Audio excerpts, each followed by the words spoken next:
dapat pendidikan peringkat ijazahnya dalam bidang ekonomi dari Universiti Islam Antarabangsa Indonesia UIA, dan seterusnya melanjutkan pelajaran dalam peringkat master dalam bidang yang sama di Universiti Malaya Kuala Lumpur, dan seterusnya melanjutkan pelajaran dalam peringkat Dr. Falsafah PhD dalam Islamic Microfinance di Universiti Glasgow dari 2013 hingga sekarang ini. Dan penceramah kedua kita pada hari ini adalah Dr. Murniati Mukhlisin. Sedikit latar belakang tentang penceramah kita yang kedua ini. Beliau mendapat pendidikan peringkat ijazah beliau di Universiti Islam Antarabangsa, dan seterusnya melanjutkan pelajaran dalam peringkat Master of Accounting di Universiti Indonesia Jakarta, dan seterusnya mendapat PhD di dalam Islamic Accounting di University of Glasgow. Tanpa melengahkan masa lagi, kita teruskan dengan ceramah kita pada hari ini. Assalamualaikum warahmatullahi wabarakatuh. Alhamdulillahirrahmanirrahim. Wassalatu wassalamu ala asyrafil anbiya'i wal mursalin, amma ba'd. First of all, kami berdua mengatakan terima kasih atas jemputan dari pihak KMG dan Prisma untuk sharing dan memberikan kalimat mengenai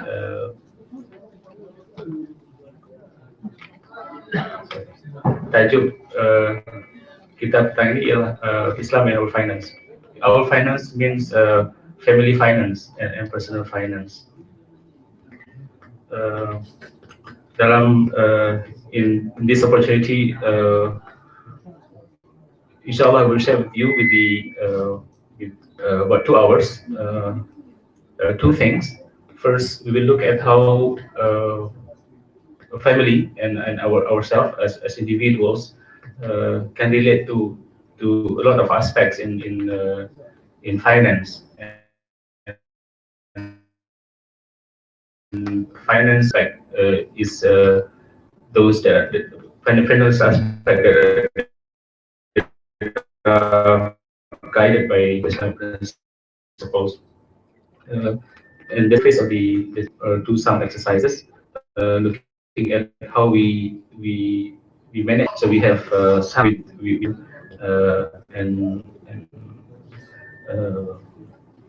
at the end of the sessions, we hope that we have a better understanding, or at least we have shared with you what we have learned, what we have done with our finance.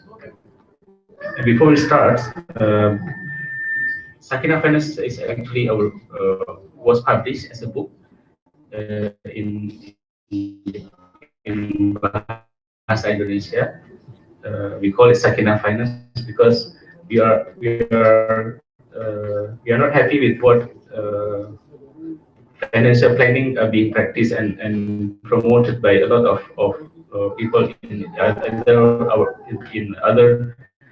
our regions or even globally. When people talk about financial planning,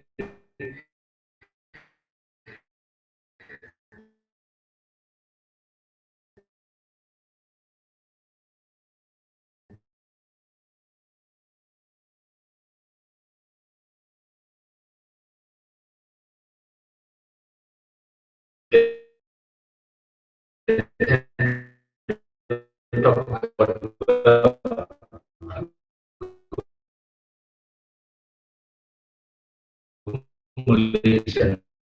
on how to become rich, very wealthy.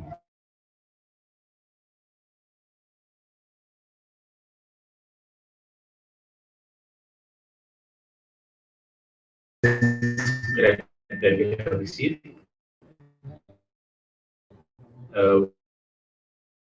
We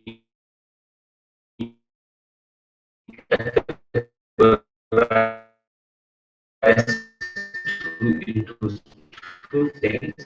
First is those that are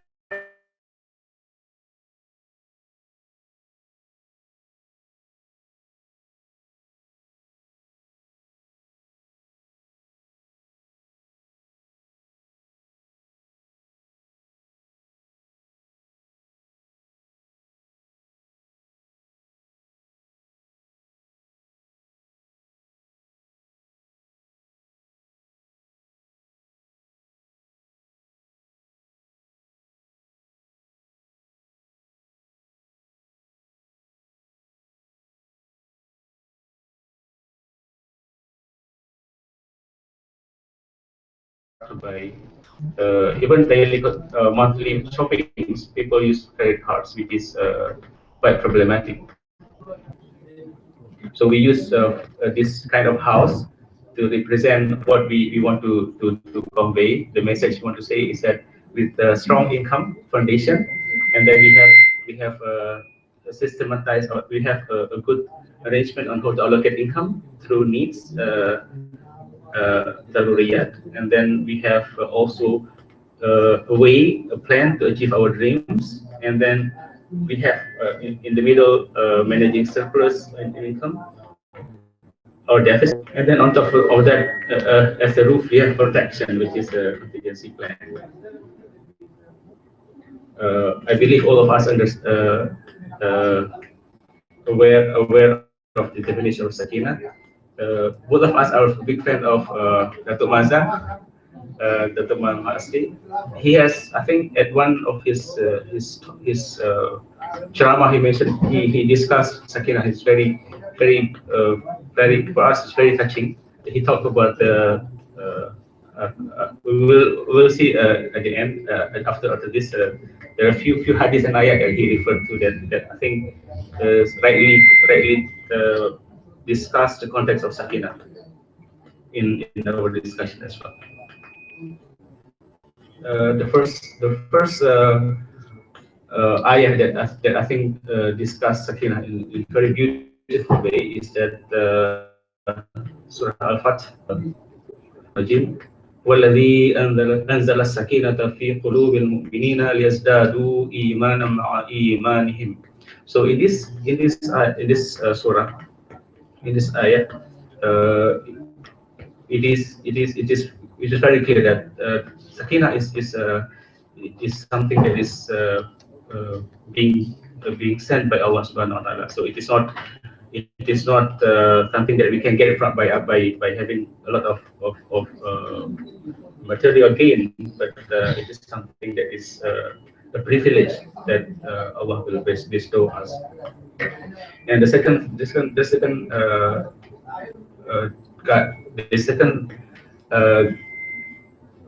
reference with regard to sakinah is a hadith where Rasulullah SAW said that majlis zikir, majlis ilmu is a place where we remember Allah Subhanahu wa Taala, is where sakinah is being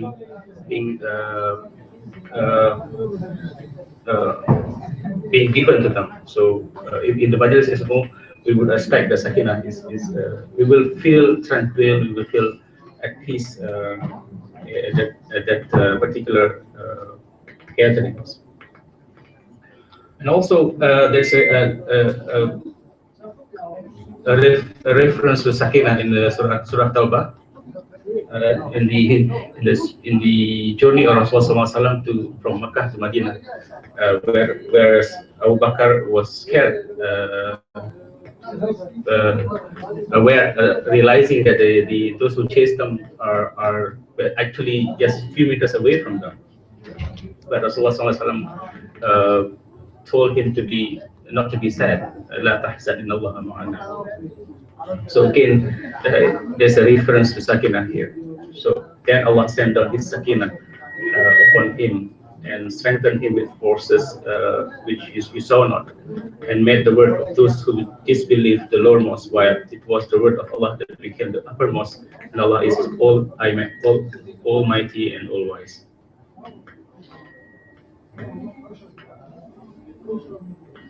And sakinah friends, we have a book later we will show you. It's basically, we want to address two issues that people today face. We face two issues of lack and loss. Lack refers to a lot of people complain. A lot of people complain about lack of anything, lack of income, lack of wealth, lack of confidence, even, and then less money, less income, less of everything, and then cases of loss of income, loss of for some people loss of wealth, in the case of accidents, for instance, even loss of loved ones. This creates anxiety, and hence,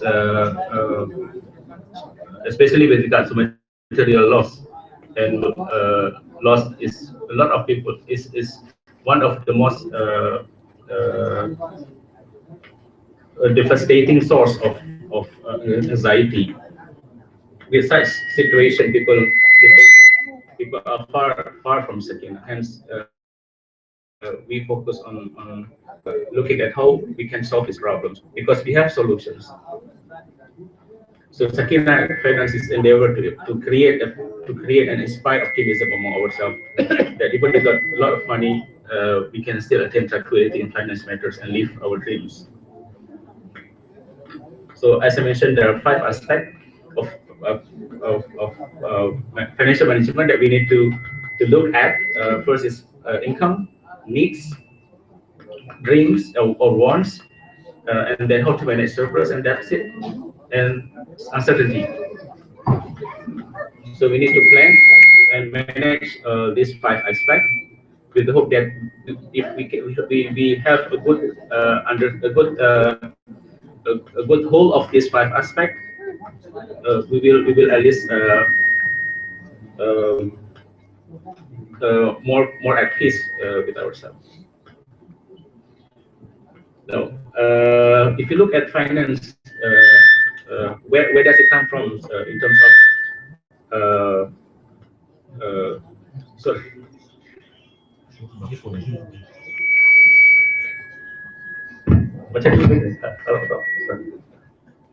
Okay, I think this way.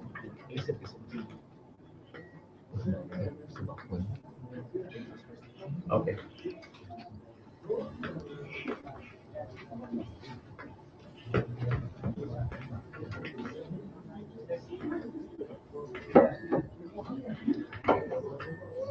Now, if you look at the where does it come from, or how do we relate, how do we put finance and economics in our Islamic law? It is very clear that it derives from muamal aspect, which governs relationship, horizontal relationship between ourselves and our fellow creatures, not just other human beings, but also the environment. But basically, it is among human among us. Now, if you look at this economic and finance being part of muamalah, then there's a basic principle that guides the muamalah, which is muamalah al-ibaha, which means the basic rules, the core principles of muamalah is permissibility. So it is permitted to do any activities of interaction with other people, as long as there's no prohibition on that particular activity. So that's the basic principle of muamalah. Different with ibadah, where the basic principle is prohibition. So you cannot do any ibadah activities that are not prescribed by the Quran and Sunnah. So that's why we have a lot of rooms for innovations.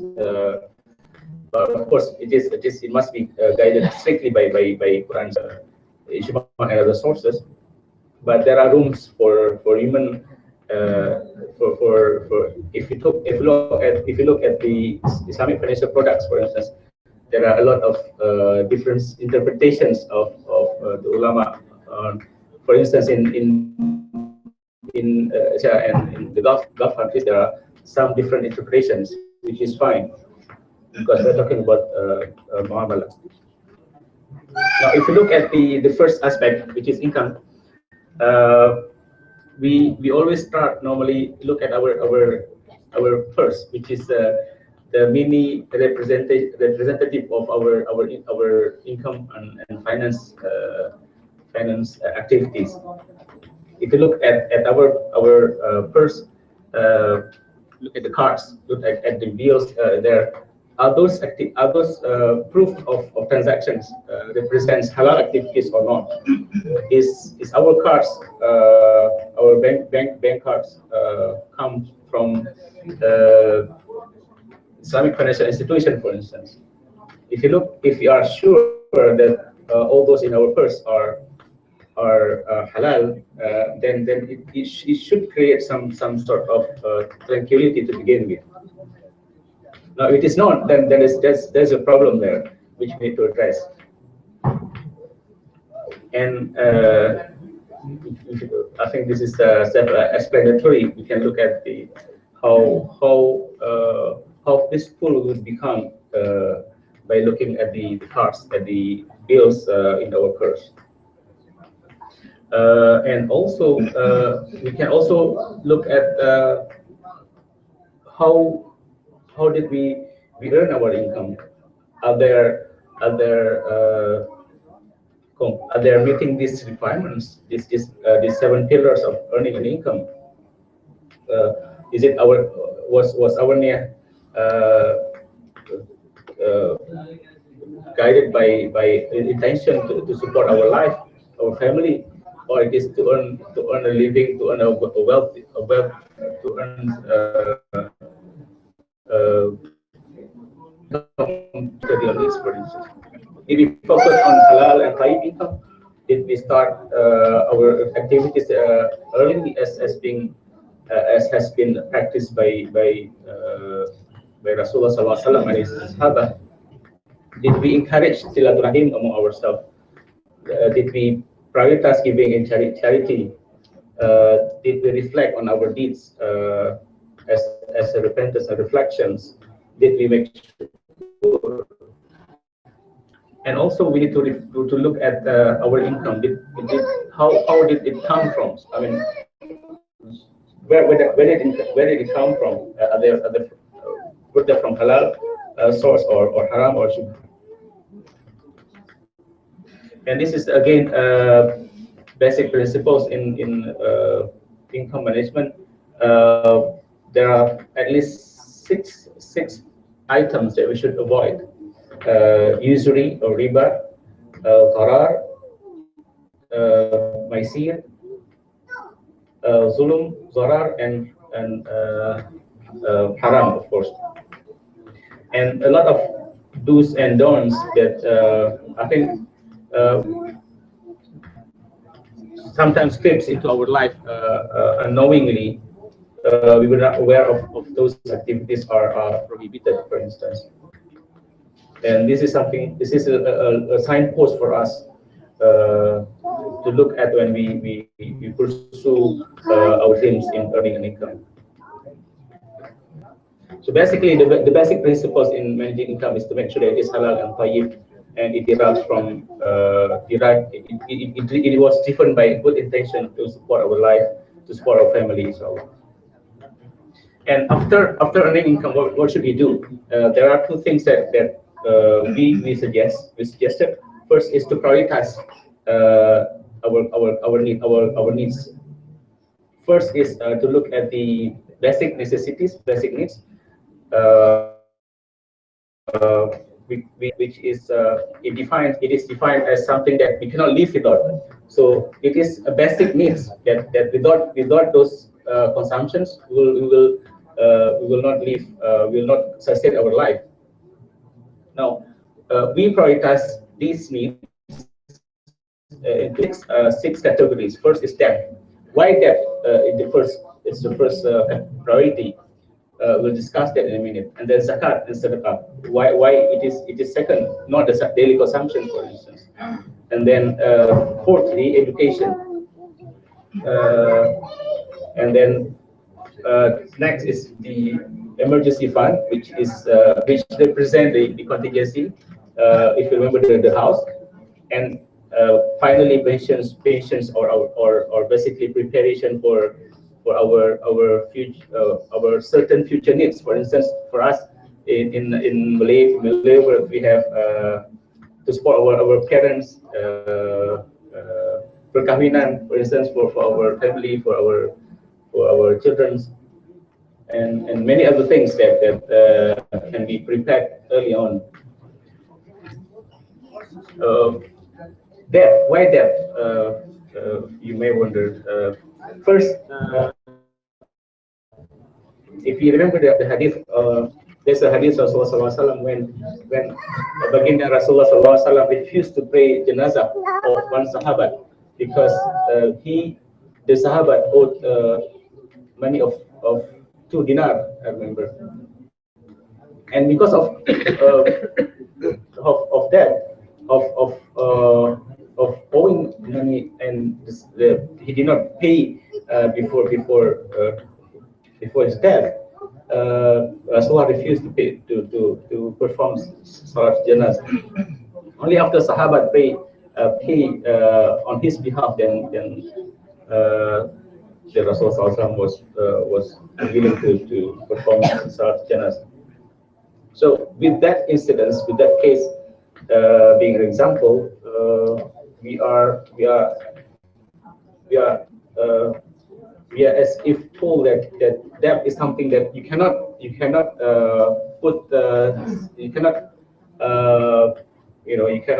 ignore its importance.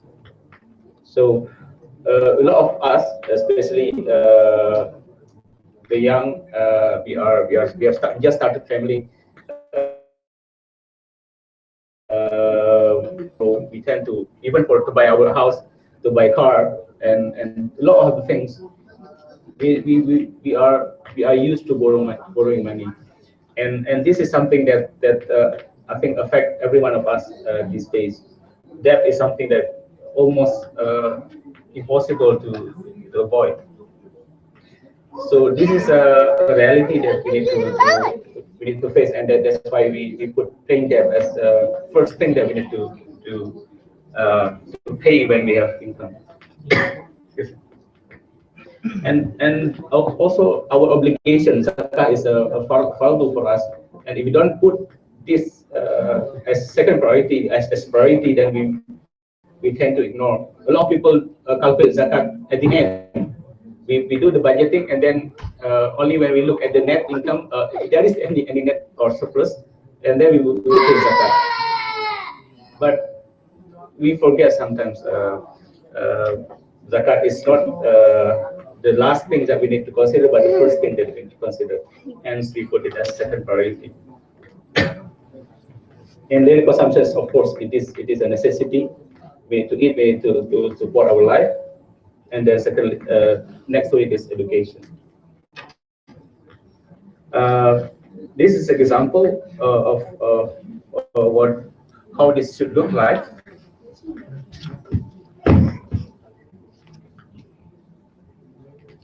We actually have an example of this. We do later. We do later. We have.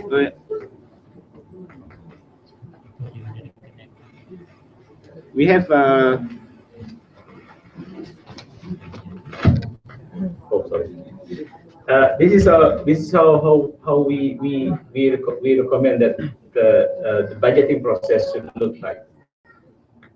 So if you look at the if you look at the debt payment, it is not the total amount of debt that we should be paying upon the saving income, but it is important that we put it aside how much money we need to pay for our house, the mortgage and the rent, renting out. And at the end of the day, we should be able to have a surplus of this is all being spent out with being allocated accordingly to six items.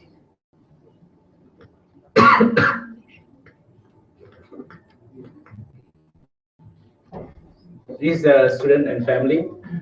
I'm not sure if this is an accurate description of what we have as student loans here, but assuming it is correct, then this is what it should look like, 1,400 pounds sterling.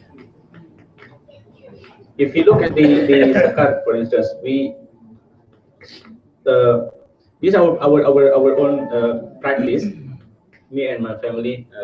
So some other people may do differently, but we set aside some portion of our income, our monthly income, when we as part of zakat mal. So suppose our asset is 10,000 pounds,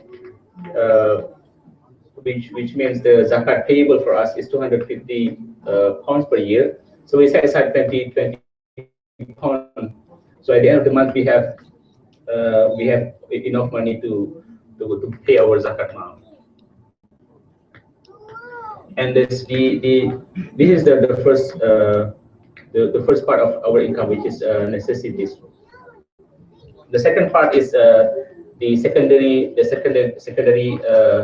consumptions. We have hajiyat, which means basically things that lift burdens, hardship. So it's something that lift hardship in our life. So it is not necessity, no longer necessity, but it make our life a little bit easier. And tahsiniyat is something that perfect our life, luxurious activities and goods and consumptions. Once we pass the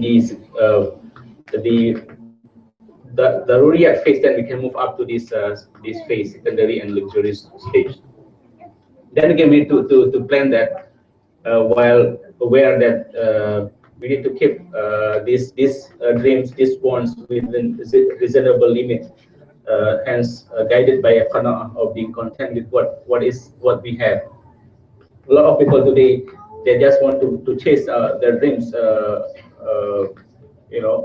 unlimited dreams. Even in economics, those who study economics will understand that economics is a study that try to how to maximize or to achieve our unlimited, to optimize our unlimited wants with limited resources, for instance. But that's not possible. Nobody can. Our wants are unlimited, and if we want to serve those wants, it will not be possible at all. At the same time, the dreams and wants should be guided by what we call maqasid. Maqasid Sharia, which is basically there are five aspects. There's protection. It should protect our life. It should protect our knowledge. It should protect our lineage, our family, and it should protect our wealth as well. And this is how we do in planning our dreams, in achieving our dreams. Again, this is secondary consumptions after the first phase is completed. Like for us in Malaysia, for instance, the house is the first house maybe is daruriyat, but the second one, or even if we this is the first house, it is daruriyat. But the next one, the second one, we have for instance, this is the cost. I'm not sure whether this is the correct estimate, but I believe it's more or less.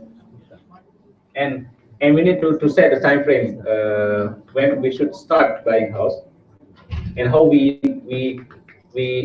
finance this purchase, this big item purchase. Is it from family financing, bank financing, plus savings, or sale of other assets, or business or rent? And fourthly, after, if you remember the house before earlier, we have needs, we have wants, and then the deficit and surplus. It occurs normally for us, especially the young and the younger generations, unlike our parents, maybe they live within their means. But us, we tend to live beyond our means, and we like to buy luxury items, although our income is not enough. How do we finance deficit? How do we support deficits? If for those less fortunate than us, their deficit is in daruriyat, so they don't have enough income even to support their daruriyat.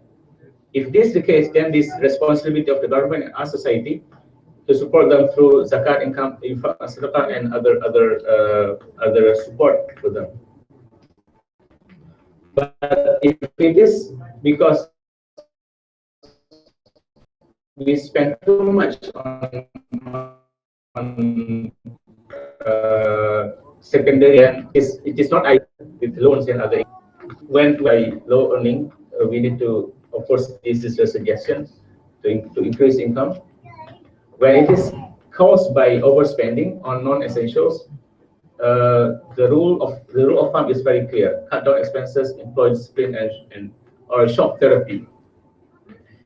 A good example is credit card. We need to cut that card into pieces. That's kind of shock therapy, which I don't think people are willing to do.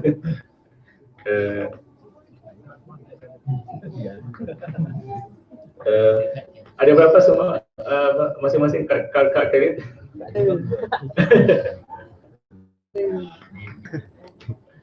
It is normal for especially those who just entered workplace. A lot of offers from banks. They just send the cards at home, and then you just sign and then start to buy things.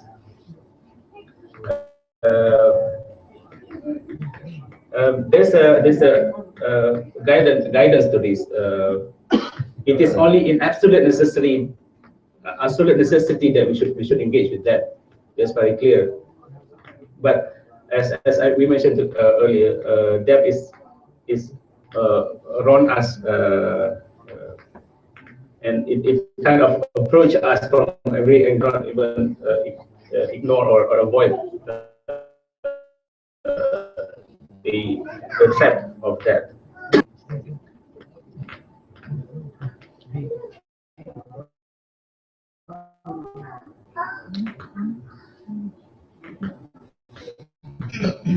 Okay, I think we'll stop there and we'll continue with the manager surplus, and also she will also go through some of this exercise later, and we'll do this exercise together, inshallah.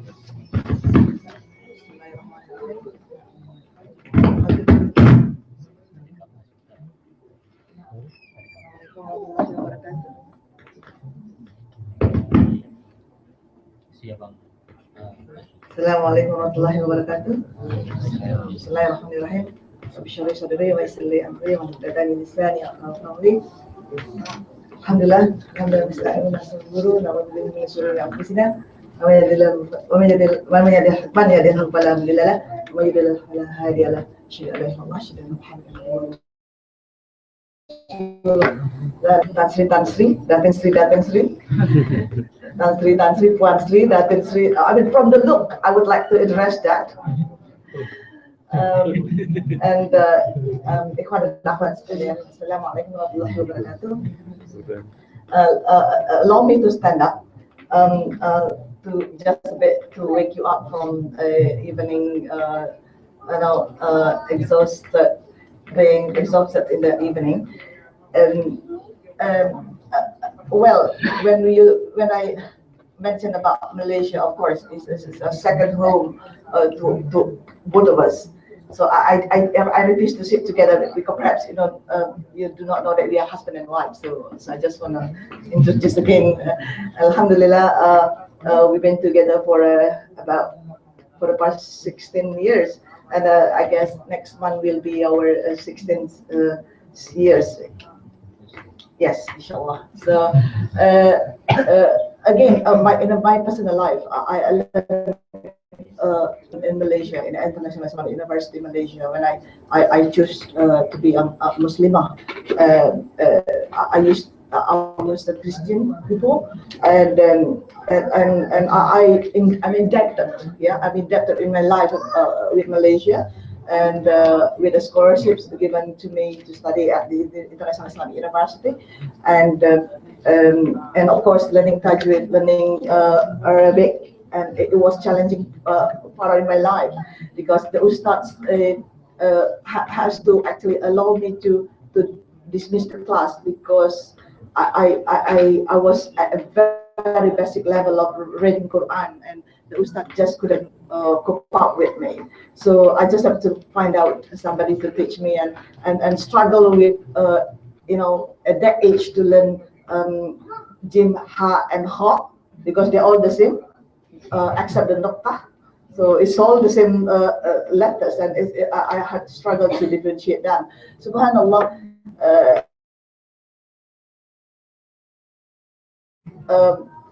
Reading Quran for 1 year, to do khatam, but alhamdulillah now, inshallah, once in a month, inshallah.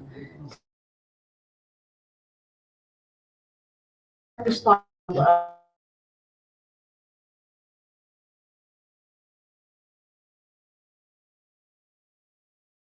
been actually doing the khatam for many years, and it's so beautiful that Allah described Bismillahirrahmanirrahim. A'udzu billahi minasyaitonir rajim. Innal insana khuliqa halu'a. Idza massahu syarru jazu'a wa idza massahu khairu manu'a illa al-musallin. So this struck me when I read again and again, because that's what happened to every one of us when we actually tend to complain all the time what we have actually been we've been blessed, and whenever we don't have anything, we always submit complaints. And when we are blessed with bounties and with the happiness, we tend to be very calculative, and you don't want to share with your friends, but again Allah stated, except those who perform salah, those who actually illal musallin. So what kind of salah that we've been doing, actually that's also another question, where people now say, okay, Malaysia, Indonesia have a majority Muslims in the country, and they actually do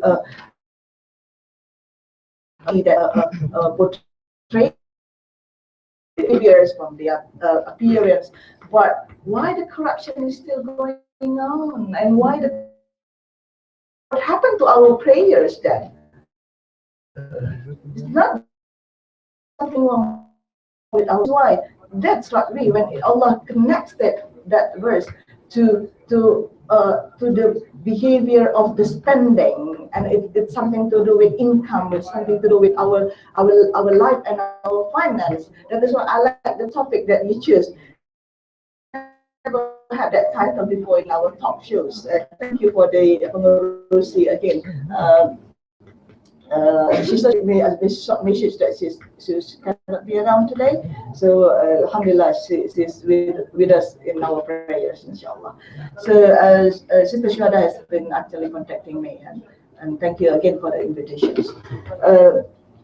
For managing surplus, that's what I relate to that verse, and subhanallah, Allah want us with that, when we are actually at this surplus, at that level of surplus, having a surplus in our we are not stay calm. We can't stay calm when the surplus come in, when the scholarship from Malaysia bank into your account. You will just rush.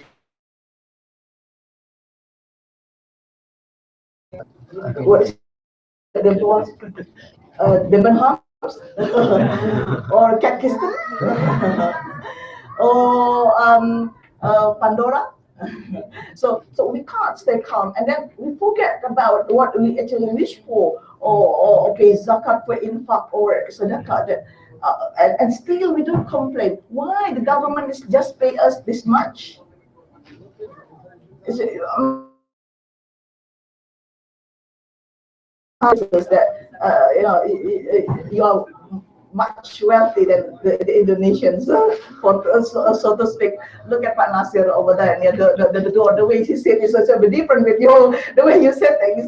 So subhanallah, and we have of course our brothers and sisters from scholars. Still, we make a complaint. So that's something that the verse actually questions our prayers. So again, the surplus is a problem to me. As a problem, and remember when it's a test, we always remember a test as something that we are not happy with. But to me, a test is also something that we actually being blessed at that kind of surplus conditions of surplus. So it's a test. Remember the story of Balqis? Hadza min fadli Rabbi. So Sulaiman, the Prophet Sulaiman didn't feel like, oh, this is the palace that I can have. You know how Allah described the palace when Balqis has to lift his dress because she thought it's a pond, but it's actually a glass of a house. So so it's a test for Prophet Sulaiman. But what we have the 500,000 worth of a house. So, but Sister Laili said, well, we have the 500,000 house. So it's test. So again, surplus is a test to me. A test whether you actually can be very sincere to share it and to devote some of the wealth for the needy. So and also for the future generation. So this is something that sometimes when we work, we have been working very hard, and then we got scholarship through our effort actually, and we tend not to remember our future. So let's spend it. So why don't we allocate some for the next terms that we may have a difficulty in the future. So this kind of thing that you may have that kind of in mind, you keep it in your mind, but you don't have a strategy. This is what we also would like to emphasize. So we don't have that skills. We don't have a strategy on how to actually, divide our scholarships money or our job, our salary. So this is that we would like to emphasize. We have this something to practice if we have time. Yeah. So. But again, as Brother Luqyan has mentioned, that we have emergency fund to think about, education fund, and subhanallah, when I worked in Malaysia, I was attached with auditor firm, and then I stayed long at the an IT company in Serdang. So when I had my first baby, so the company gave me 50 ringgit for instead of tabung haji. Actually, we can choose whether to have a tabung haji as that gift to be for opening tabung haji account, or for takaful education takaful. Are you familiar with this one? Yeah, I'm sure. And then the company, encouraged the employees actually to do the investment, and it's been a sparkling. We continued from there on. Now we have been like 14 years. Laina is now 14 years. She collected millions over millions rupiah, juta into rupiah. So because I transferred from what I have invested in Malaysia, so we have a couple company also in Jakarta. So we invested and continued till now. And subhanallah, that teaches me financial planning, and we like it. since the first day we got married, even when he was at the university, at the International Islamic University Malaysia, so he actually started to practice actually dealing with the financial planning in a very early career. So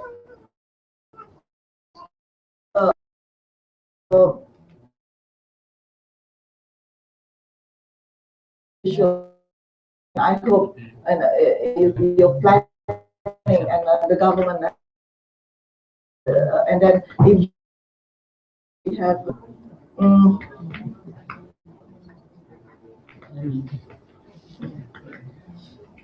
yeah, bahasa Indonesia. Alright, okay. Bahasa Malaysia. Alright. Campur-campur. Okay. Yeah. So okay, this one. If I said Malaysia, I hope you can understand my Malaysian. Kalau no, it's very difficult to switch. Because in my mind it was English, unless you told me that it's supposed to be Indonesian or Malaysian. Yeah, yeah, I'll try. So this one, kalau kita apa? Remember, ingat the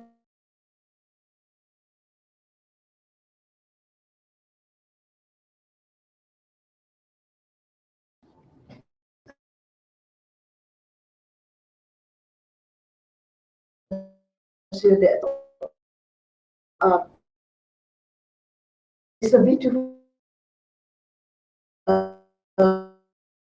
kita so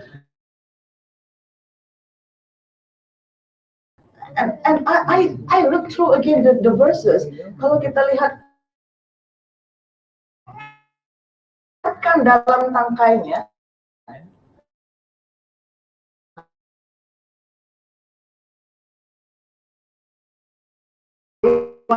have you ever like come what? Buang balik. Belum boleh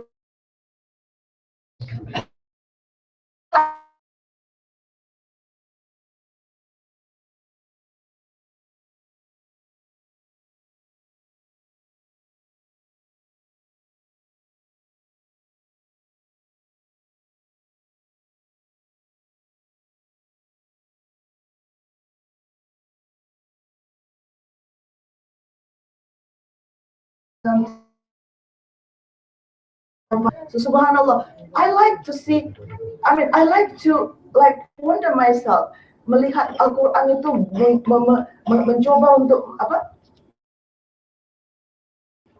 Kan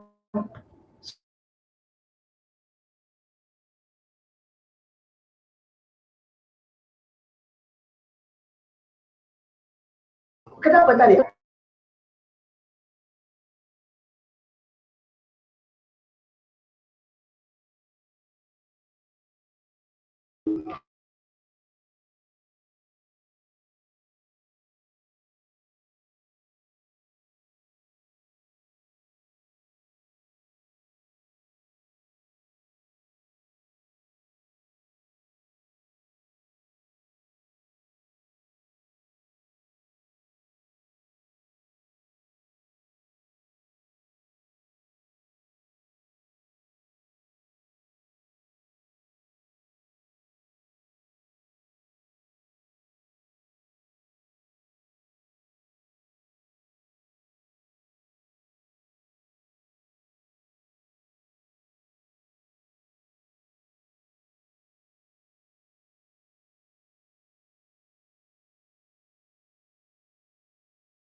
Ingat 5 perkara.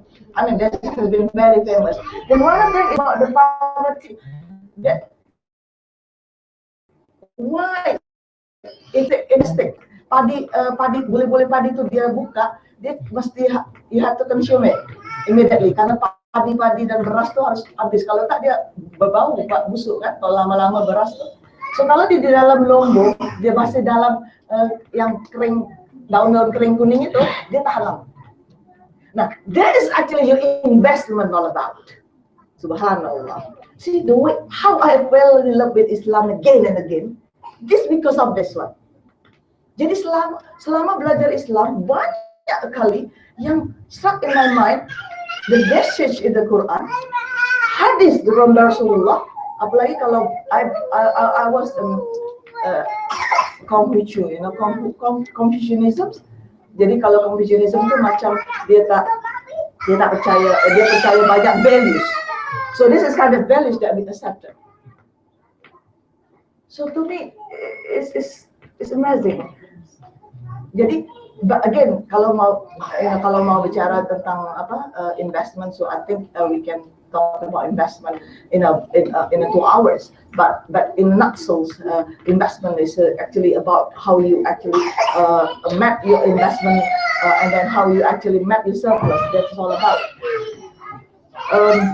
Emergency fund. Remember the house that Brother Luqyan described, the emergency, the contingency. That sometimes we are actually forgetting about. So, how many accounts do you have? How many accounts do you have? Are you married, brother? No. Are you married? Lately not yet. Are you married? How many accounts do you have? You have 3 accounts. Saving and current. What about, do you have a joint account with your husband? Then who's going to pay who? Karena duit husband, duit kita juga. Jadi joint account tak ada.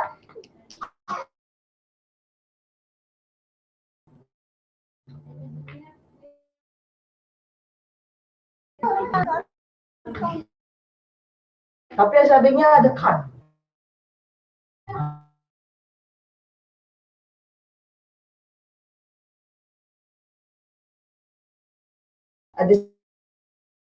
So kalau you have actually a card that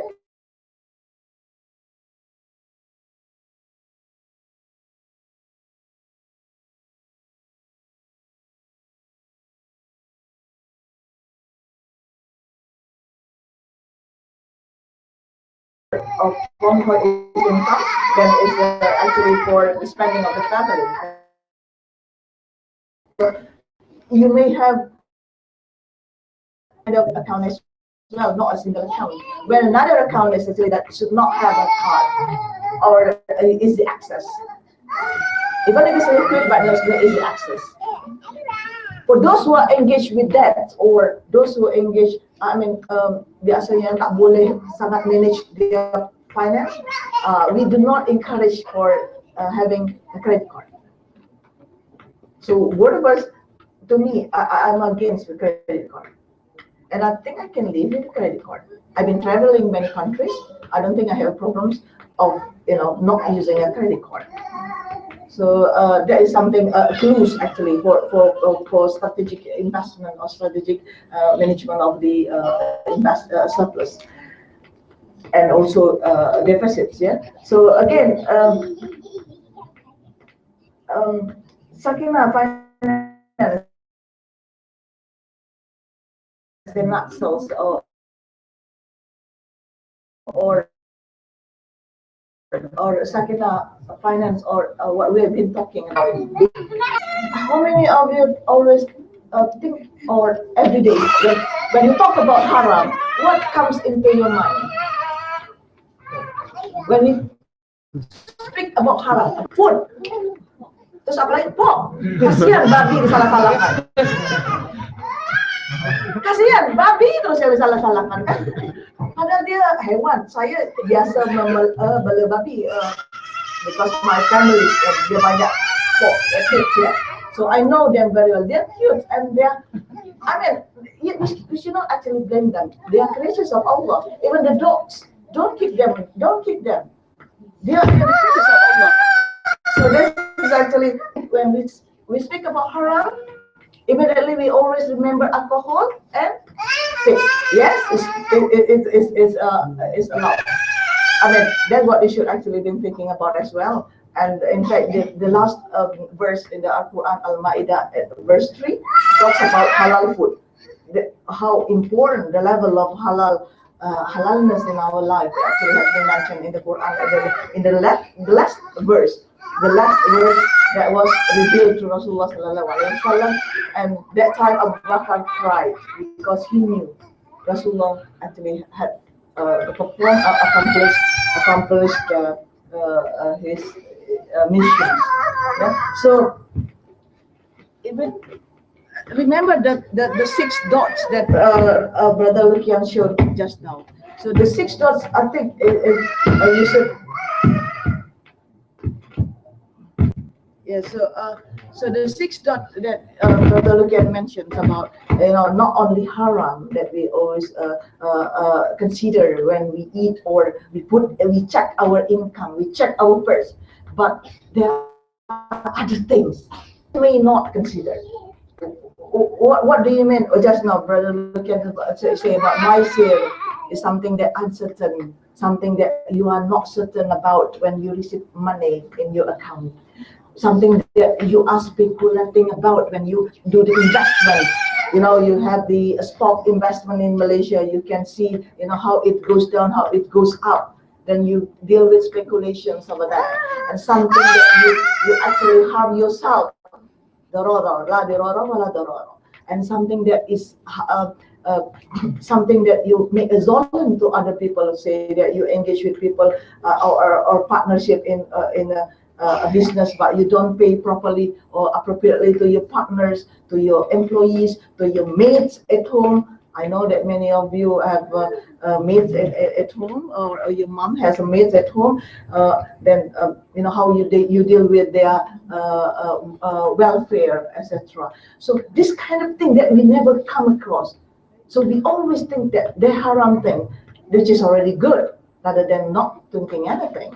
So we would like to encourage you. Let's open our book, open our account, and then filter with one by one, with just now, with at least that 6 indicators, that whether what we've been consuming to date, what we've been receiving to date from the government, from the salary, are actually halal, or what we're eating actually halal. So in relation to it, when Brother Luqyan talk about zakat, so when we had some assets at home. I know everyone is actually, most of you are actually students, or even we are students, but we have sawah di rumah. Jangan lupa bayar zakat. Laili punya 2 rumah, Sisi Tulbi, bukan. So and then ibunya Afiah tadi punya berapa kereta, 2 kereta. Satu tak dipakai, satu dipakai. So but when we don't, I know everyone is aware about zakat, but when it comes to calculations, so are you sure that we have actually reached a right calculation? Subhanallah, I've been searching websites on zakat calculations, online zakat calculations. Malaysia has been actually giving a very informative zakat calculations website, and I'm sure some of you have gone through. Otherwise, please check whether your zakat calculation has been in the correct place. You go to Lembaga Zakat Selangor.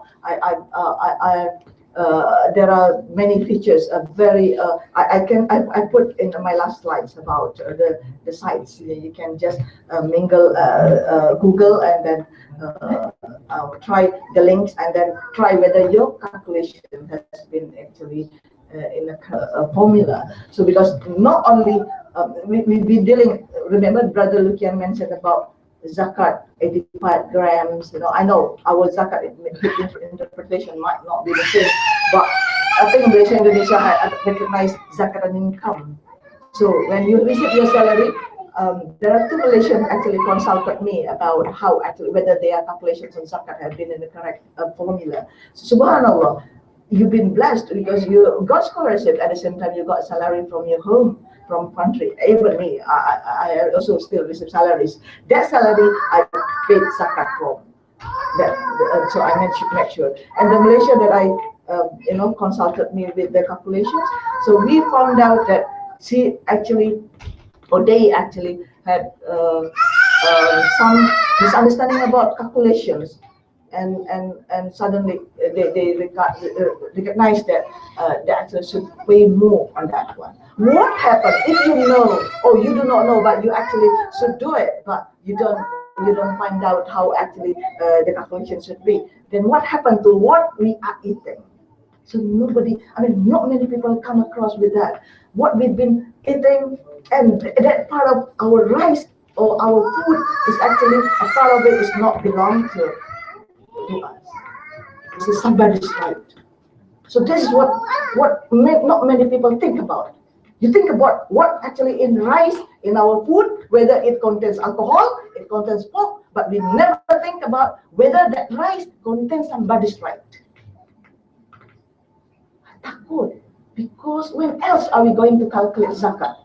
Have you been talking with your husband, or have you been talking with your wife, or have you been talking with your brothers, your sisters, your parents about zakat? Have you been? See? Cepat sangat geleng. Pernah tak cakap macam, betul tak abang ini itu hitungan zakat? Pernah tak cakap macam itu? Pernah? Yeah. So, please, do it again. Do every time of the year, not when it comes to the nisab and howl. So before that, you just predict how much actually you should pay off. Because when you calculate and then you pay at the same time, at the end of the time, the nearer the period of the howl, so it's going to be very quite burdenful if you have to pay everything in lump sums. So let's do some practice. I just would like to ask one more thing about your practice at home. Have you been, like, in your practice doing a kind of drawing what is your financial dreams? Have you been doing that with your wife or your husband or your family? Never think about it? What would you like to be? I mean, this is kind of common questions when you are small. You always ask your children, what would you like to be, Afia? You always ask that questions, but do you put in your mind? Be careful when you ask them, and then they said, "Mama, can you please buy me, like a new furniture for my own room?" Oh yeah, inshallah next year. So be careful when you say that. You promise something to the children, but now, have you ever written down in your dreams, in your family financial dreams? So that's what we would like to encourage you. We do discussions every year, at least, the beginning of the year. We have the discussions, and then what actually we should draw up with our family for the next 1 year, for the next 1 year, for the next 5 years, for the next 10 years. Have you ever think about it? Have you ever discussed that with your husband? Have you? What's your name again, sister? Huh? Mansura. Have you discussed with your husband about what will happen in the next 5 years, 10 years? Dah, ada financial dream semua? Berapa duit yang harus dialokasikan?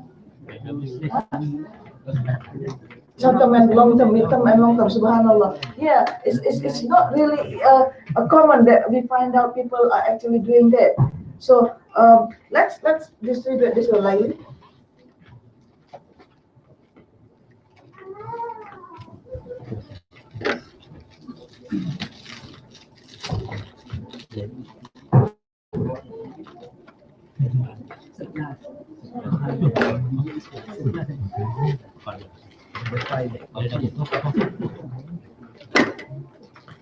Do you have sometimes questions to yourself that you've been working? Look, I mean, how many of you who have been working in Malaysia before, or who worked in Malaysia before coming?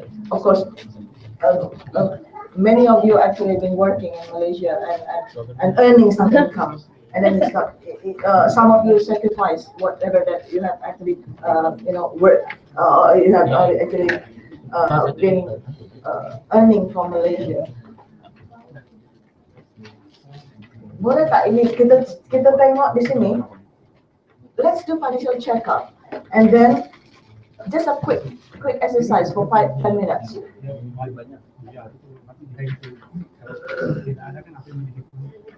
Coba diinikan apa balance sheet.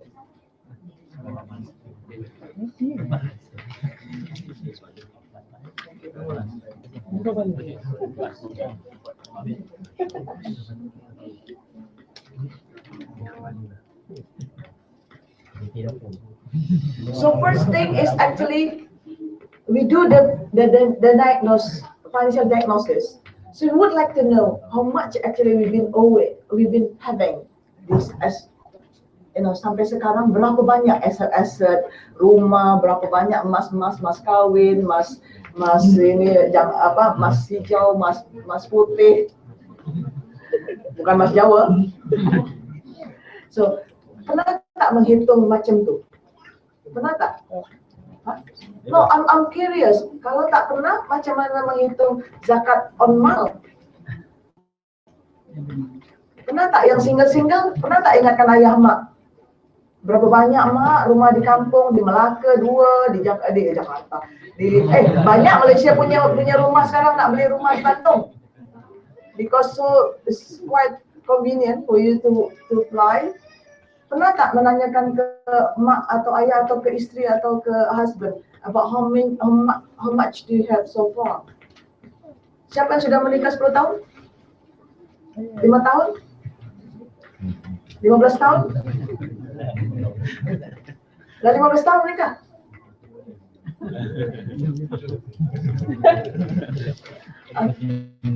Can you so this is what we would like to do the diagnosis is actually how much actually you have been having, what you have actually in your assets.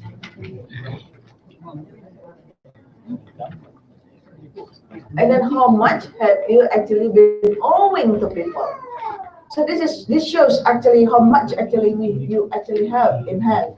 That is actually you should come up with your zakat or the whole thing. Actually the whole story is about knowing about how much you have as a family. Nah, kalau kita lihat lagi di sini, so of course we want something more on your assets. Lebih banyak lagi yang kita punya daripada berhutang. What happen if kalau banyak lagi berhutang? Ya, inilah yang kita inginkan, lebih banyak berhutang, dan we have to manage. Ya, yang hutang dengan agentnya berapa, dengan laili berapa. So we have to come up with this calculation. Kalau tak ditulis, I don't think you can discuss with your wife or your husband or your parents.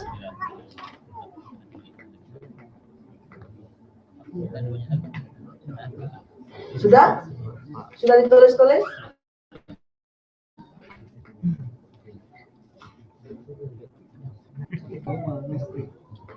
So if you look at this one, as what Masura said, she used to have mid-term, long-term, and short-term grip, mid-term grip, yeah, and then long-term grip. This is what the page 2 is all about. So kita inginkan, coba boleh tak duduk bersama dan menghitung kira-kira apa yang diinginkan ingin dicapai, particularly when it comes is of course yang kita inginkan khatam berapa kali, hafal Quran yang mana lagi, juz Al-Quran yang bertambah lagi dan sebagainya. It is a part of our goal as well. Tapi yang financial goals as well, you have to put in together. Jadi kira-kira 5 tahun ke depan siapa nama? Ahmed. The Akhi Ahmed. So what would you like to be in your 5 years to come? Getting married? How much is the dowry now? Naik ya, kabar-kabar dari Kuala Lumpur. Berapa 10.000 sekarang? Tahu. Kawin itu 5 tahun depan lagi. Nah, inilah yang tak dipikirkan. So, yuk, rely on mak. Biasanya mak yang berapa lain yang berapa boleh. Memang sebenarnya praktis macam itu is not actually in the practice of Rasulullah SAW. Tapi ya itulah to make sure that your daughter is actually in a safe hand. That's why the parents sometimes require you. Berapa mas kawin Mas Surah dulu? Mas kawin apa? Anhan dowry 5.000. 7.000. Kecil. 11 tahun lepas. Tengok 11 tahun yang lepas 7.000. Engkau Ahmad tak buat plan. Nak menikah-nikah nanti. Jadi sekarang plus inflation how much sekarang, berapa sekarang? 10.000. 20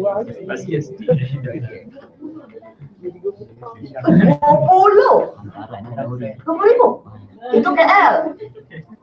Kan ada KL, ada Semenanjung, ada wilayah persekutuan. Lain-lain dia punya dauri. Pak Nasir tak tahu itu Pak Nasir. Jadi that's what we would like you to think about. Memang banyak yang cakap that it's very stressful, you think about something that in your hand, just do tawakal, Allah will actually give you rezeki. Yes, but Allah would like to see you making an effort. Not only about the dowry, but about many other things, that educations and about making perform Hajj or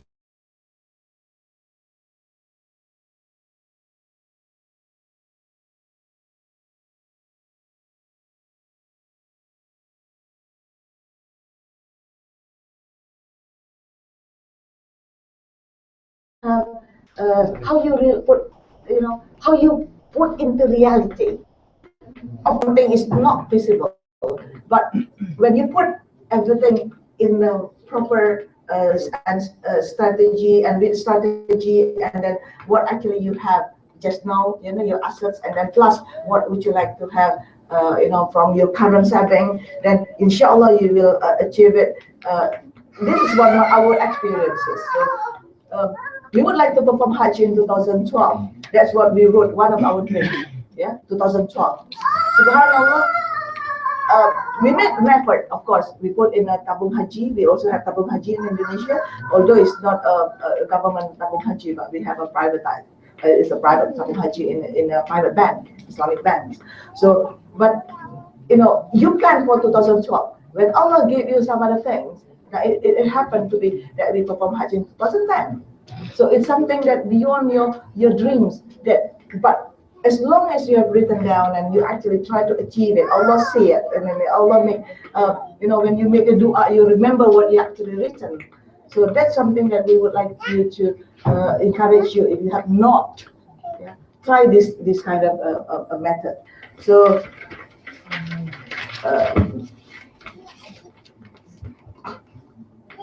of course, some of you may say, "Oh, we have been actually at a good level at the moment." Yes, of course. If you read the book Good to Read, or before we come to the Surah Ar-11, but or what Rasulullah said about those who are actually being better off from the previous one. The day yesterday is actually, so you have to better off today. So this is Good to Read actually.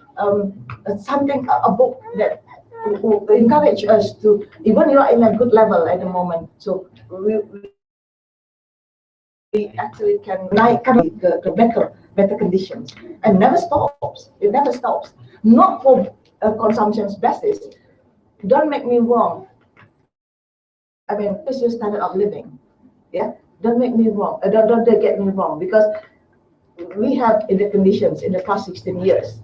Where we reached mas gaji di Malaysia was sometimes critical, and then we got better off. Then we moved to Indonesia. We started from the very basic level again, and then we reached a very kind of safe level or secured level, or much better. But something that we didn't change is the standard of living. Jadi jangan merasa gaji balik-balik dari biasa di UK kan, makan sedap segala macam, pas balik kan we have to work, and then kalau gaji tak ini, so it's difficult to adjust. I think kalau dari student sekarang dapat gaji rasanya because it's much better. I think lebih bagus lagi salary wise. Biasanya, tetapi who say that it's going to be secured all the time? The following year you lost the job, atau kita buat macam ni. Di Malaysia, before you came here, I know many of our Malaysian friends assume as a position as a directors, punya kereta murah, BMW di KL kan, di apa atau di your city, sampai sini temankan istri, ya, jadi Tan Sri, paham Tan Sri? Apa? Bukan. I'm going back in June this year, inshallah, because I finished my study just a few months ago, and Brother Luqyan will be here for the next 2 years. Dan dia akan menjadi Tan Sri Luqyan di sini, di Glasgow. You know what Tan Sri? Brother Luqyan tanpa istri di Glasgow.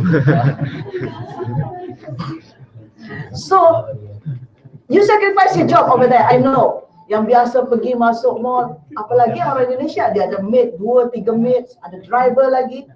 Datang ke Glasgow, semua buat kerja. Yang tak pandai masak, tengok YouTube, pandai dah buat macam-macam sekarang.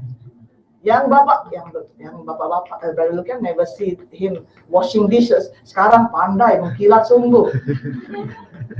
Mencuci baju. Sekarang, iron sendiri. Tapi dulu tak, so you change your life. Fed up tak? If you don't get used to it, you will feel fed up. And then, why am I coming to these situations? So banyak yang berbuat macam, yang think about it. Kalau standard living kita, tak kita pegang. So kalau, what I mean by standard of living, berapapun gaji, berapapun salary, makan yang biasa saja. So we have come to the situations where three quarters of our salary, our income were not consumed for a few years. We think we can't eat that, it's too much. We just eat 1/4 of that, it's enough even to pay our murabaha house financing. It's been more than enough. What happened to the 2/3 of the salary? So if you don't change your lifestyle, that's the dangerous part of it. When you get engaged with that, you see our friends, banyak kan tengok Facebook, kereta baru, walaupun masih financing tak apa, and then kita tengok Facebook lagi, dia dah lain, pergi melancong sana sini. It's alright, you deserve it, but please, keep in at the secure level where you actually not changing your lifestyle. That is the dangerous part when you come. That's why we've been warning you about credit card, because when you engage with credit cards at your lifestyle and you believe that at the end of the year you can pay at a minimum level, which is actually very dangerous, because the rest of the balance will consume margin or administration. Even you are dealing with Islamic banks, they will give you very high burden on administration fees or interest rate. It's a very dangerous when you consume credit card. That's what we have to warn you from the beginning. So kalau tak biasa lagi pegang kartu credit card, apa buat? We have come across with many people came to us for consultations how to deal with credit cards. Di Jakarta sekarang dah biasa credit card. Ada tak kalau di Malaysia yang menawarkan credit card di shopping mall? Banyak kan, biasa kan? Tak macam sini. Di sini mungkin tak biasa atau memang taklah, dia sedikit memaksa lagi. Di airport Indonesia, for instance, Jakarta kan, nak credit card tak, dia baik, dia encourage people to engage with credit cards. Dan I'm not surprised if somebody I've seen having 7 credit cards. Macam mana dia nak deal with that? And then suddenly yang penagih hutangnya datang ke rumah, menagih satu-satu. Baru install setelah saya setuju kan. So again, I mean, my last message was it's supposed to be this one. Yang tadi Brother Luqyan mentioned about 7 principles. So again, I just would like to remind us, including myself, kalau ada masalah apapun lah yang maksudnya di rumah, apa yang biasa kita pikirkan? So of course many other things, yeah. This is what we would like to. Kalau kita tengok di sini, niat kita datang ke Glasgow ini apa? Coba boleh tak kita ini ulang-ulang lagi niat kita datang ke Glasgow, dan ini ya salah satunya yang menjadikan doa kita tak terkabulkan kalau ada yang haram sedikit pun di dalam apa yang kita makan yang kita pakai.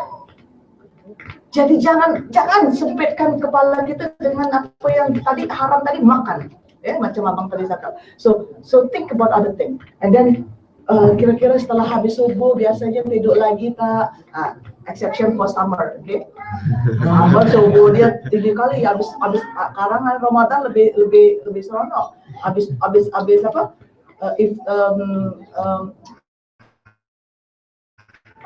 So that's the exception. So what I'm trying to say is how actually we utilize our morning time.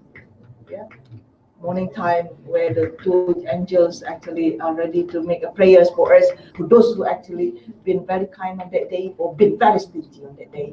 So inilah yang kita ini kan. Dan kira-kira silaturahim yang macam mana yang subhanallah in Govan Hill I can feel, you know, silaturahim yang orang-orang kawan-kawan Malaysia kalau nak balik kontainer siap, kita siap packing semua, siap masukkan dalam kontainer. Itu kerja kami waktu di Leicester. Sekarang tak ada kerja lagi macam itu sejak pindah ke Glasgow, jauh dari Govan Hill kan. Kalau biasa di Leicester kita biasalah packing, terus bantu yang kawan-kawan tu untuk bersihkan rumah dia setelah balik ya. So that is sophisticated, and I hope we can still, you know, extend our ukhuwah when we are back home.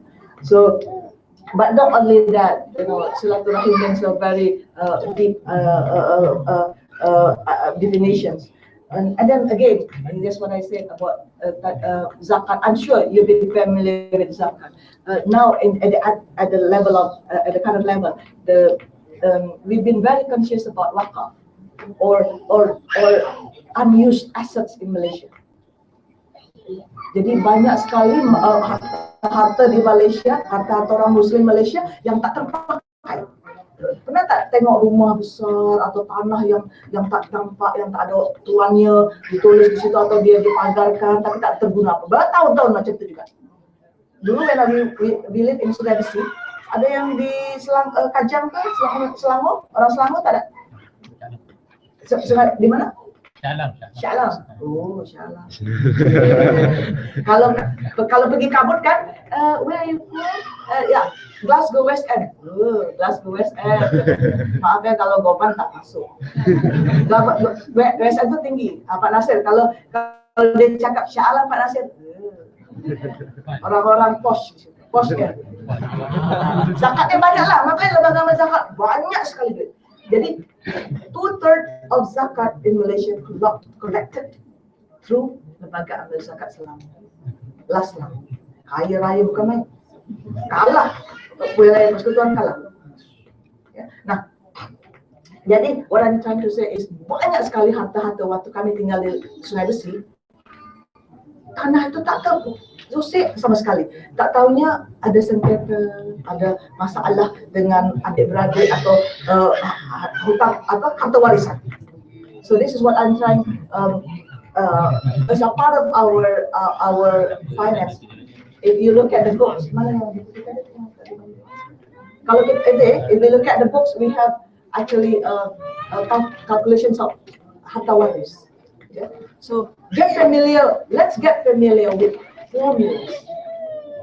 Begitu hebat dalam Al-Quran di surah An-Nisa 11, 12 menceritakan tentang harta warisan ya. I'm sure we don't have time to discuss with that, but the most important thing is to see how actually inheritance or wills get involved in that.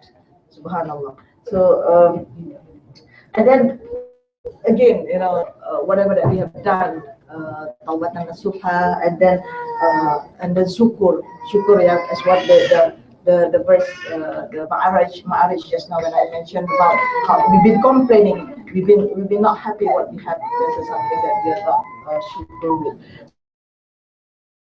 So this is we've been doing years, 16 tahun. Dulu di Malaysia we have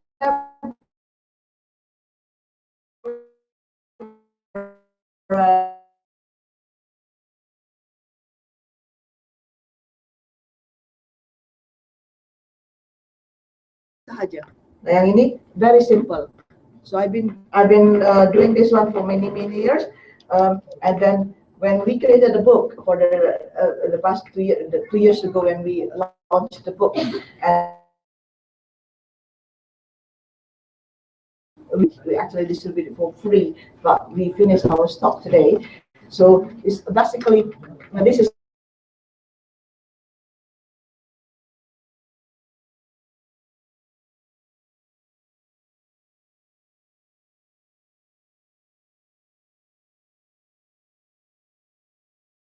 every day I calculated and I recorded. We do the muhasabah, the planning, the dreams, and then we wrote it to discuss. And this is actually, if you come to my house in Indonesia, except the one that we lived when during our period of stay in Malaysia, I think we disposed we got to go home.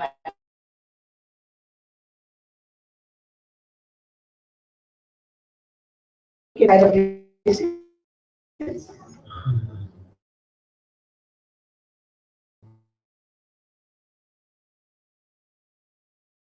3.5 years.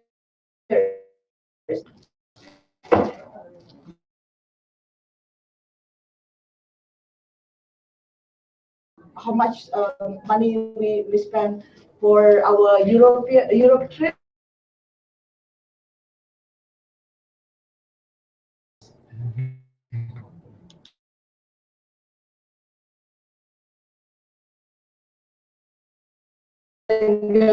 Macam tu. Memang Ahmad, it's a bit silly, but we enjoy doing it. Why? There's something that we don't quarrel with. Banyak sekali husband wife macam, kenapa pula? Habis ke? Dah bagi 1,000? Tengok. Oh, the one I get my salary, and what about you? You know, what about how much do you have? So there's no transparency. So that's why through this book we have that communications, and it's beautiful. It's beautiful when you speak to your wife and your children. You know, our children have grown up and they actually get involved with this one. So it's beautiful, and they also record their money. You know, so it's beautiful. So again, it's something it's useless. But remember, when if you go to the bank, what the bank do? When you deposit money or check, or Lloyd's Bank, if you normally have a paycheck, what do they normally do? Do they ask you to sign something or chop something? It's a paper, right? And then they keep it. They keep like this. What happened? The money has been banked into Ahmed's bank account. Why the bank has to still keep it? Why? Why, Ahmed? Why? Audit. And then after that, what else? Yes, it's audit. Good, yeah? Yes, of course it's audit. Kalau sesuatu yang terjadi, Ahmad tak happy, tengok, I tak masuk lagi duit, macam mana? Tengok, bank can actually rectify. That's what we actually doing. Kalau husband, 1,000 mana? Tengok, 1,000 dah beli rubah, beli ini, baju segala macam, tengok. So, and then there's something that the communication that we would like to set up. So, you know, establish that in your family. So, this is what I said just now. Yeah, we are going to the end. Just check through if you would like to. I'm sure you have been familiar with the Magama Zakit Islamu, so you can just go through the link. This is what I said. The inheritance is beautiful. And I come across when I spoke, delivered this talk show in Washington. You know, one lady approached me. You know, I have one daughter and I have one son. So I don't want kalau nanti anak saya perempuan dapat separuh, saya tahu. Karena menurut Al-Quran, I have to give cuma separuh saja untuk yang perempuan. Yang lelaki 1 bagian. Itu yang kita tahu kan? Nah, terus kata dia, boleh tak saya bagi dia gift sekarang? Bagi dia gift yang perempuan tuh. Karena nanti at the end of the day, kalau saya meninggal, harta waris saya dibagikan, dia dapat gift kan? Nah, jadi sama lah. Boleh tak Ahmad? Buat macam tuh. Kenapa tak boleh? Adil. Kenapa tak boleh? Boleh tak? Siapa nama? Hazim. Azim. Boleh tak? Laili boleh tak? Boleh. Oh boleh. Itulah. Nah, so saya sedih mendengarnya. Kenapa tak menerima hukum Allah? Kenapa? Kan niat tak baik. Tengok kita belajar jauh-jauh ke USA, ke UK, balik-balik, macam tu. Betapa cantiknya ayat-ayat mengenai warisan yang Allah turunkan, begitu banyak, begitu hebatnya angka-angka itu, tapi kita tak pelajari. Nah, begitu zakat. Ada di London, dia cakap macam ni aja. Boleh tak? Kan saya dah punya gaji, suami isteri gaji. Terus harta saya ada di Indonesia, ada di Malaysia, ada di UK. Saya bagi zakat saya 10% tiap-tiap bulan. Boleh tak? Boleh tak abang? Siapa nama?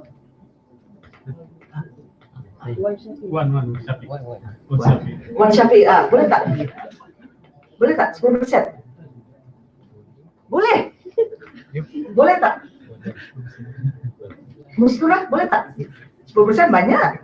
Saya ingat waktu saya di gereja, dulu macam tu, kalau nak penghapusan dosa, so you have to pay 10% persepuluhan namanya.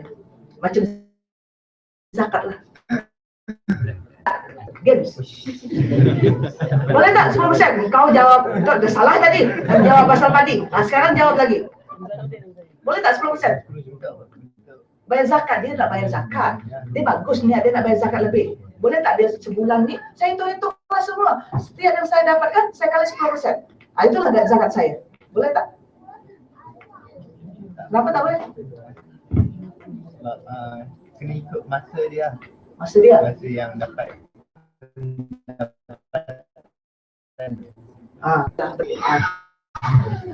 Okey, jadi subhanallah, kenapa memikirkan, memang bagus, sounds bagus 10%, tapi tahukah kita betapa cantiknya formula-formula yang Allah bagi, yang Rasulullah ajarkan ke kita? Ada 2,5%, ada 5%, ada 10%, ada 20%. Zakat apa 20%? Syabil. Nama siapa? Hamzah. Zakat apa 20%? Tak tahu. Ada tahu? Ada yang tahu? Zakat apa 20%?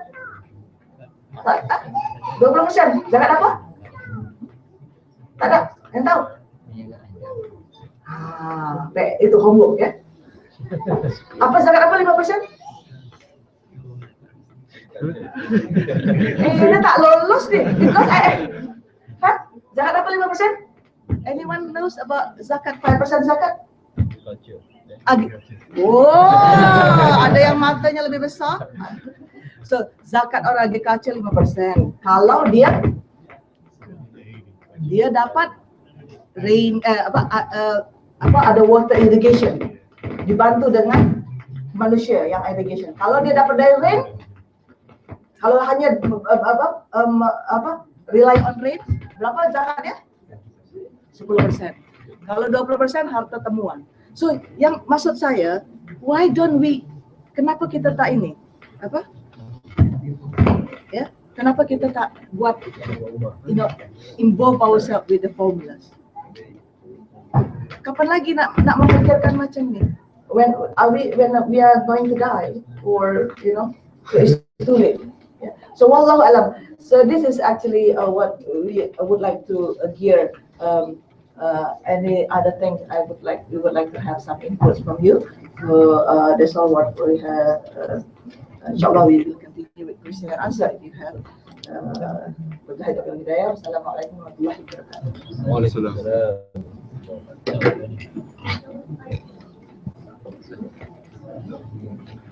Ada yang ada soalan kita lagi? Kalau tak, kita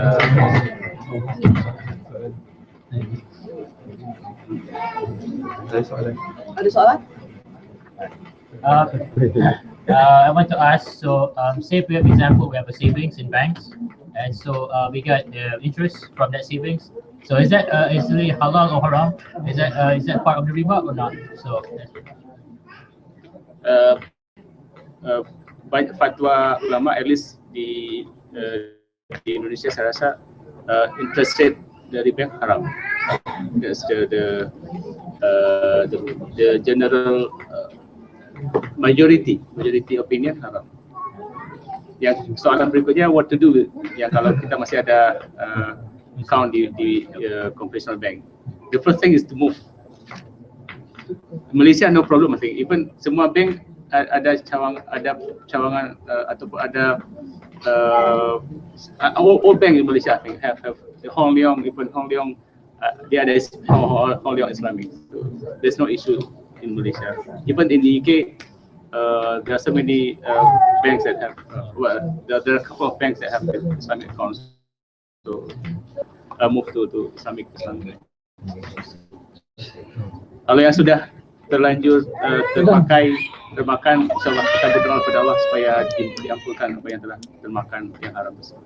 Nah, question, kalau misalnya yang Hamzah, kalau ada 10.000 duit abang tadi, 1.000 dari interest rate by the bank, berapa zakatnya?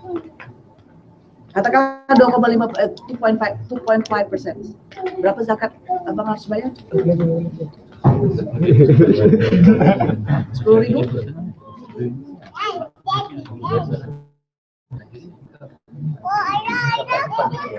Excluding the interest rate.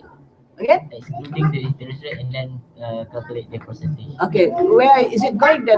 The 1,000. Pergi ke mana? 1,000 ya? Masukkan balik. Sedekahkan. Hilangkan yang 1,000 itu, keluarkan zakatnya dari yang bersih. Allah yang menerima yang bersih, hanya yang bersih. Oke, apa?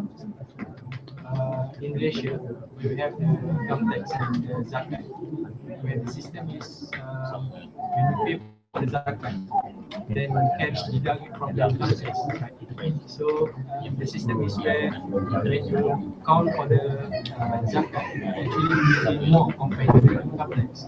Therefore, when you do all the deduction, actually you will get the income tax rate. It means that you are a government servant, so monthly they will cut it for your income tax. However, for this system myself, I mean, you get the money back. It means you don't have to pay the income tax. Therefore, zakat itself cannot be collected together with income tax because zakat have their own asnaf and everything. And so, my question is, if for example, 50% of Malaysian population are Muslim, and then all of them pay zakat, how do Malaysia get the income from the income tax? I mean, how do we pay? Very good. Yeah, this is something that we actually been copying from Malaysia. Indonesia didn't recognize zakat as a deductible portions of the tax.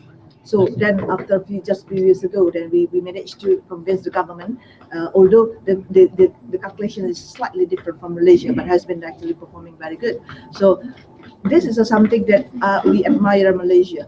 Lembaga Amal Zakat Selangor is actually not only a charitable organization in Malaysia, but it's also a part of a government lineup to think about the infrastructure, to think about the welfare of the country, where the income tax that's supposed to be gained by the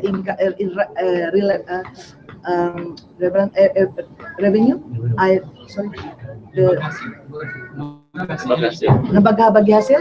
So lembaga bagi hasil tadi harus mengambil zakat tadi, yeah, because you sacrifice for zakat or you allocate it for zakat, even the whole thing you can allocate it for zakat. So they actually have an opportunity cost of not getting your tax.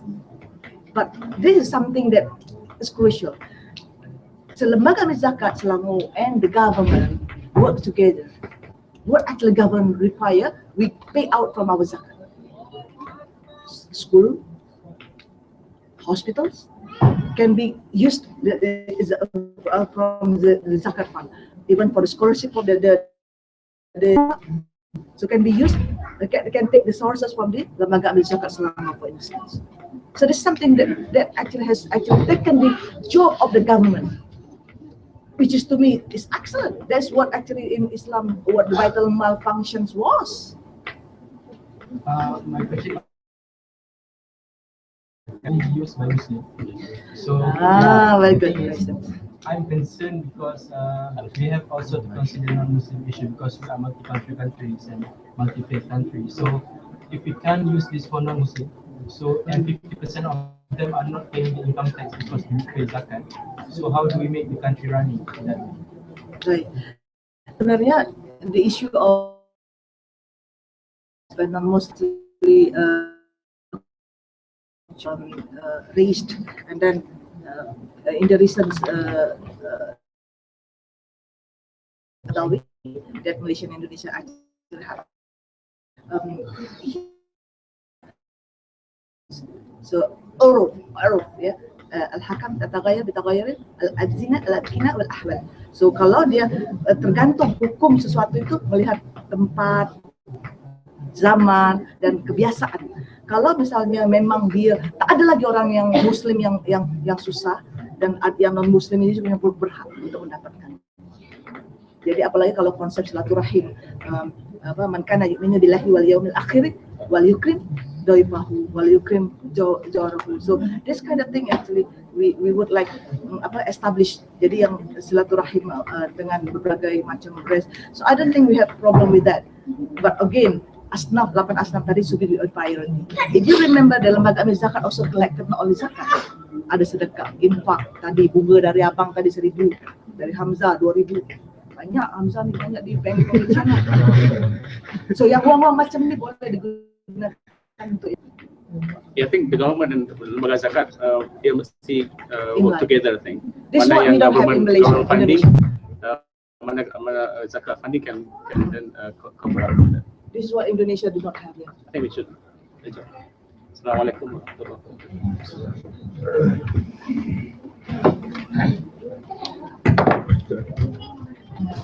kasih.